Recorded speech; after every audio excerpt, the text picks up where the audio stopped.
భయపడేటటువంటి పిరికి బంధనం కాదని కూడా ఈ సందర్భంగా నేను చెప్పదలుచుకున్నా. లోకేష్ అతనికి ఏం తెలుసు? అర్ధంతరంగా వచ్చాడు, సీఎం కొడుకు కాబట్టి పెత్తనం చేస్తున్నాడు. రాజకీయ అనుభవం ఉందా? చచ్చిందా? అతనే తెలుగుదేశం పతనానికి నాంది కాబోతున్నాడు రాబోయే కాలంలో. అది రెడ్ బుక్కి మా కుక్కలు కూడా భయపడవు. మళ్ళా చెప్తున్నా, నా పేరు ఉందో లేదో చెప్పాల్సింది రెడ్ బుక్ ఆశన మొనగాడు చెప్పాలి. అది ఓకే. పెద్ద జోక్ ఏంటంటే చంద్రబాబు నాయుడు గారు హిందూ మతాన్ని అడ్డం పెట్టుకుని ఇక్కడ పోలీసుని ఈ విధంగా అడ్డం పెట్టుకుని వైఎస్ఆర్ కాంగ్రెస్ పార్టీని తొక్కాలని ప్రయత్నం చేస్తున్నాడు. తిరుమల తిరుపతి దేవస్థానం ఒక పవిత్రమైనటువంటి దేవస్థానం, హిందువులకు ప్రపంచంలోనే అత్యంత గొప్ప దేవాలయం. ఆ దేవాలయాన్ని అడ్డం పెట్టుకుని వైఎస్ఆర్ కాంగ్రెస్ పార్టీని దెబ్బతీయాలని ప్రయత్నం చేయడం దుర్మార్గం కాదా? కల్తీ జరగని లడ్డూలో కల్తీ జరిగిందని చెప్పాడు. ఏం చెప్పాడు? పంది కొవ్వు అన్నాడు, జంతువుల కొవ్వు అన్నాడు. భగవంతుడు ఉన్నాడు, ఖచ్చితంగా చెప్తాడు, దీనికి సమాధానం చెప్తాడు. అనేక సందర్భాల్లో జగన్మోహన్ రెడ్డి గారు చెప్పారు, మేము చెప్పాం. తిరుమల తిరుపతి దేవస్థానంలో ప్రసాదం తయారు చేయడానికి, ప్రసాదం లడ్డూ తయారు చేయడానికి నెయ్యి టెండర్లు కంప్లీట్ అయిపోయిన తర్వాత సరఫరా చేసే నెయ్యి దశల వారీగా టెస్ట్ చేయబడుతుంది. కల్తీ కలిసినట్టుగా ఉంటే వాటిని రిజెక్ట్ చేయబడుతుంది. చంద్రబాబు టైంలో రిజెక్ట్ చేశారు, జగన్మోహన్ రెడ్డి గారి టైంలో రిజెక్ట్ చేశారు. కల్తీ లేదని నిర్ధారించిన తరువాతే వెళ్ళి లడ్డూ ప్రసాదం తయారీలోకి ఉపయోగపడుతుంది. లడ్డూ తయారు చేశారు, తినేశారు. ఆ తయారు చేసి తినేసిన లడ్డూలో పందికో ఉందంటాను. నీ దుంప దగ్గర నాకు అర్థం కాలేదు. ఎవరు నిరూపిస్తాడు? ఇది టెస్ట్లన్నీ అయిపోయినాయి కదా, చెప్తా. టెస్ట్లన్నీ అయిపోయిన తర్వాత, సర్టిఫికేట్ ఇచ్చిన తర్వాత రిజెక్ట్ చేసిన వాటిల్లో దానిలో ఏ కల్తీలు ఉన్నాయని అన్నారు. ఓ ల్యాబ్ కల్తీ ఉందని ఇచ్చి డిస్క్లైమర్ ఇచ్చారు కింద. ఏమని? ఇది కల్తీ కాకపోవచ్చు, అవ్వచ్చు. పశువులు మేత సరిగా తిననప్పుడు, వేరే మేత తిన్నప్పుడు కూడా ఇలాంటి ఫలితాలే వస్తాయని చెప్పారు వాళ్ళు. దాన్ని పట్టుకుని జగన్మోహన్ రెడ్డి గారిని, వైఎస్ఆర్ కాంగ్రెస్ పార్టీని దెబ్బతీయాలని అనుకోవడం అనేది నీచం కాదా? ఇక్కడ ఏ విధంగా పోలీసులను అడ్డం పెట్టుకొని వైఎస్ఆర్ కాంగ్రెస్ పార్టీని దెబ్బతీయాలనుకుంటున్నారో, అక్కడ దేవాలయాన్ని అడ్డం పెట్టుకొని వైఎస్ఆర్ కాంగ్రెస్ పార్టీని, జగన్మోహన్ రెడ్డి గారిని దెబ్బతీయాలనుకోవటం ధర్మమా? హిందూ సాంప్రదాయం అంగీకరిస్తుందా? ఆ భగవంతుడు వెంకటేశ్వర స్వామి అంగీకరిస్తాడా? అనుభవిస్తావు చంద్రబాబు అని మనవి చేస్తున్నా. అనుభవిస్తావు నువ్వు, ఖచ్చితంగా ఇలాంటి దుర్మార్గాలు చేసినందుకు అనుభవిస్తావు నువ్వు రాబోయే కాలంలో. చూడమని కూడా ఈ సందర్భంగా చెప్పదలుచుకున్నారు. లడ్డూలో కల్తీ జరిగిన మాట అవాస్తవం. ఎప్పటికైనా నిరూపణ అవుతుంది. పంది కొవ్వంట, పశువుల కొవ్వంట, ఏంది? తోశాడు, బుర్ర తెలిసాడు, పవర్ ఆయన దగ్గర ఉందని. అరే ఈవో చెప్పాడు స్వామి, ఆయన అపాయింట్ చేసిన ఈవో చెప్పాడు.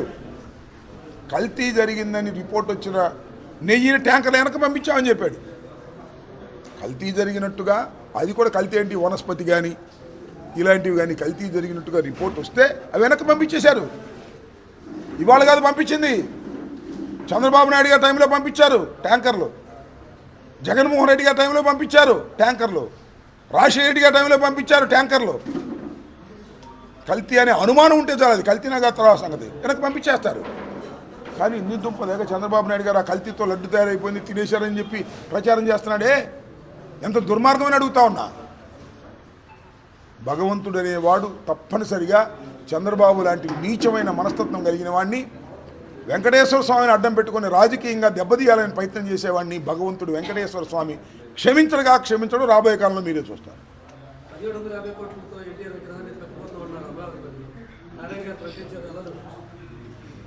ఏమో జనసేన వాళ్ళు ఒప్పుకోవట్లేదు కదా, నాకేం తెలుసు. ఎన్టీ రామారావు విగ్రహం 1700 కోట్లతో పెడతానంటే మా సంగతి దేవుడు జనసేన వాళ్ళు ఒప్పుకోవట్లా, సొంతంగా పెట్టుకోమని అంటున్నారు. ఎన్టీ రామారావు కొడుకులు బోళంది ఉన్నారు, చంద్రబాబు ఉన్నాడు, వాళ్ళు డబ్బులు వేసి పెట్టుకోమంటున్నారు. ప్రభుత్వ సొమ్ముతో ఎందుకు అంటున్నారు? అన్నీ దుంపదేగా. మెడికల్ కాలేజీలు మెయింటైన్ చేయడానికి డబ్బులు ఏమన్నావే? ఫీజు రీఎంబర్స్మెంట్ ఇవ్వడానికి డబ్బులు ఏమన్నావే? ఆరోగ్యశ్రీ ఇవ్వడానికి డబ్బులు ఏమంటున్నావే? రోడ్లు వేయడానికి డబ్బులు లేవు, గుంటలు పుడుస్తానంటున్నావే. దీనికేమి డబ్బులు లేవు, కానీ ఎన్టీ రామారావు గారు దివ్యమంగళ విగ్రహాన్ని పెట్టడానికి నీకు డబ్బులు వచ్చినాయి గవర్నమెంట్కి. అసలు నీకు అర్హత ఎక్కడుంది? ఎన్టీ రామారావు గారి విగ్రహాన్ని పెట్టేటటువంటి అర్హత లేని మొదటి వ్యక్తి నారా చంద్రబాబు నాయుడు. ఆయన పెడితే ఎలా ఉండాలి తెలుసా? ఎన్టీ రామారావు విగ్రహం ఇలా ఉండి కొద్దిగా వంచి వెనక ఒక కత్తి కూడా పెట్టాలి, అప్పుడు బ్రహ్మాండంగా. చంద్రబాబు నాయుడు గారు పెట్టాలనుకుంటున్నటువంటి ఎన్టీ రామారావు గారి విగ్రహానికి ఎన్ని అడుగులు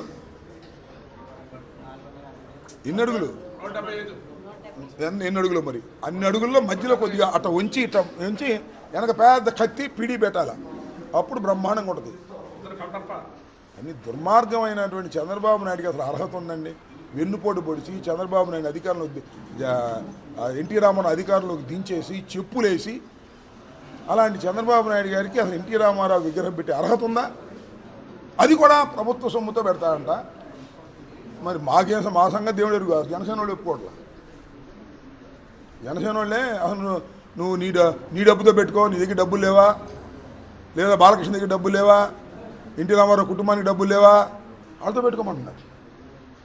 ఇది ఉన్న పరిస్థితి. సరే, టైం విల్ డిసైడ్. భారతరత్న ఇవ్వాలన్నాడు, అది మాత్రం మాట్లాడు, సమయం వచ్చినప్పుడు మాట్లాడుతుంటాడు. విగ్రహం అంటాడు, మళ్ళీ ఇప్పుడు ప్రభుత్వ సొమ్ముతో పెట్టాలంటాడు. రకరకాల నాటకాలు ఆడుతున్నాడు చంద్రబాబు నాయుడు గారు.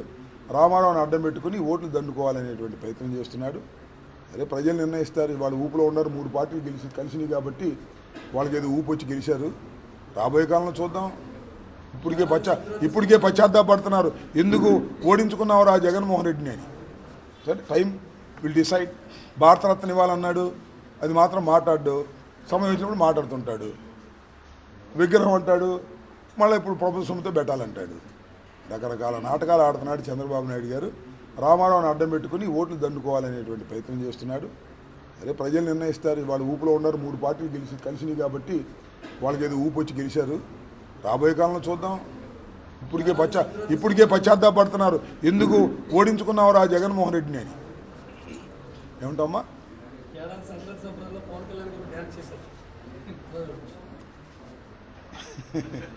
చేశాను, చూశారుగా. ఇంక దాని గురించి డ్యాన్స్ నేను ఈ సంవత్సరం వేయలే, అంతకుముందు కూడా వేసా, అంతకుముందు కూడా వేసా. 4 సంవత్సరాల నుంచి డ్యాన్స్ వేస్తున్నా. అది డ్యాన్స్ కాదు, ఆనంద తాండవం. ఒక కార్యక్రమంలో ఆనంద తాండవం.